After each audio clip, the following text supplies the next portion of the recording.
रामपुर से बड़ी खबर आ रही है जहां पर जयाप्रदा को गिरफ्तार करने का आदेश जारी किया गया है। कोर्ट ने दिया है रामपुर एसपी को यह आदेश।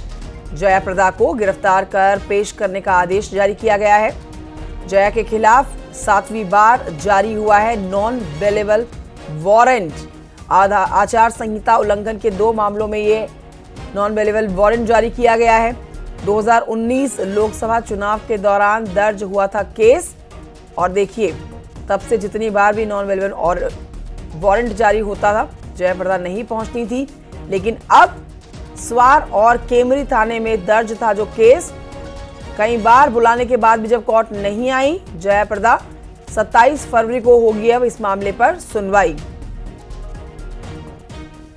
विशाल और जानकारी देंगे इस खबर पर। विशाल, एक बार फिर से जयाप्रदा को गिरफ्तार करने का आदेश जारी हुआ है, क्या इस बार पहुंचेंगी कोर्ट में जयाप्रदा? बिल्कुल, देखिए आपको बता दूं कि जयाप्रदा को कई बार कोर्ट जो है एनपीडब्ल्यू वारंट जारी कर चुकी है। ये इस बार 7वीं बार एनपीडब्ल्यू वारंट जारी हुआ है। साथ ही रामपुर एसपी को भी आदेश किया है कि वो जयाप्रदा को गिरफ्तार कर कोर्ट में पेश करे। जयाप्रदा के कोर्ट में बयान दर्ज होने 2019 लोकसभा चुनाव के दौरान 2 मामले जयाप्रदा के दर्ज हुए थे, एक स्वार्ग थाने में और एक कैमरी थाने में।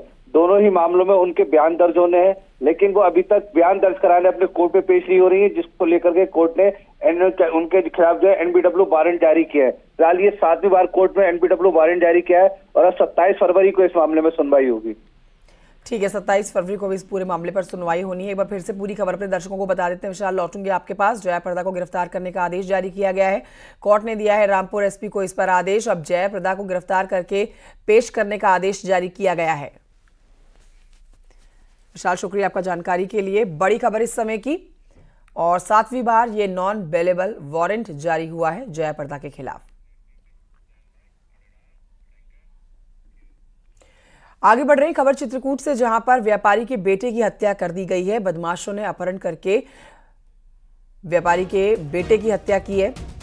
चित्रकूट में ये व्यापारी का बेटा जिसकी हत्या की गई, पहले अपहरण को अंजाम दिया गया और फिर हत्या को। 50 लाख की बदमाशों ने मांगी थी इस पर फिरौती। व्यापारी ने पुलिस को इसकी जानकारी दी थी। पुलिस को सूचना देने के बाद ही हत्या के बाद शव को जंगल में फेंका गया। पुलिस ने जंगल से इस शव को बरामद कर लिया है। चित्रकूट में गुटखा व्यापारी के नाबालिग बेटे को बदमाशों ने पहले तो किडनैप किया और फिर 50 लाख की फिरौती मांगी। फिरौती ना मिलने पर बदमाशों ने व्यापारी के बेटे को मार डाला। जंगल से शव बरामद किया गया है। पुलिस पूरे मामले की जांच में जुट गई है।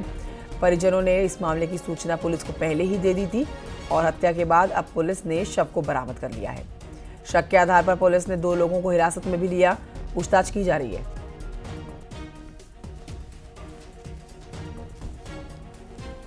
उसको सवेरे एक फ़ोन आया है इनके फ़ोन पे 10 बजे के आसपास, उसके पिता के जो कानपुर थे, फ़ोन पे कि हमारा बच्चा, आपका बच्चा हमारे पास है और हमने अपहरण कर लिया है। दोबारा एक फ़ोन आया है जिसमें उससे 50 लाख की फिरौती मांगी गई है और हमारी सर्विलांस की टीम, स्वाट की टीम, थाने की टीम, क्षेत्राधिकारीगण सभी लोग इसमें लग गए और हमारी टीमों को सफलता भी मिली है।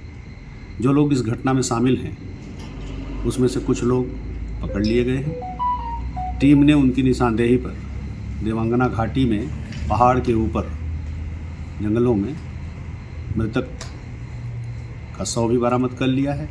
आगे की कार्यवाही चल रही है।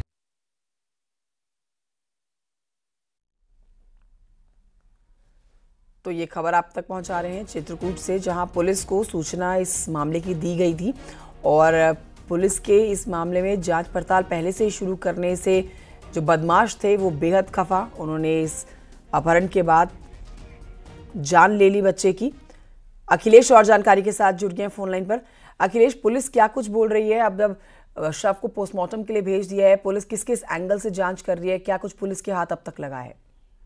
जी देखिए, बताते हैं कि ये दिल दहला देने वाली घटना है, क्योंकि ये मामला रायपुरा थाना क्षेत्र के कस्बे का है, जहां राजधर कोटारे नाम के जो गुटखा व्यापारी है उनका यह 16 वर्षीय सुधांशु नाम का बेटा था, जो अक्सर ये घर से अपने दोस्तों के साथ लापता हो जाता था और 1-2 दिन में आ जाता था। इसी तरह वो शनिवार के दिन गायब हो गया, तो परिजनों ने सोचा कि कहीं घूमने गया होगा, तो उनकी भनक नहीं थी। अगले दिन जब रविवार को उनके पास फोन आया एक बदमाशों का कि तुम्हारे बेटे को किडनैप कर लिया गया है, और इसके बाद फोन कर दिया। फिर थोड़ी देर में फोन लगाया और उन्हें 50 लाख की फिरौती मांगी और 50 लाख नगद लेके शहर के बेड़ी पुलिया पर मिलने के लिए बुलाया। लेकिन जब पीड़ित परिजन ने बताया कि मैं बाहर हूँ, लेकर पहुंचता हूँ, इसी बात से खफा होकर के उनके बेटे की हत्या कर दी और हत्या करने के बाद शव को दिवांगना के जंगल में फेंक दिया। जिसके बाद पुलिस हरकत में आई और 2 संदिग्धों को गिरफ्तार किया, जिनसे पूछताछ के बाद एक आरोपी को और गिरफ्तार किया, जिसकी निशानदेही पे दिवांगना घाटी से शव को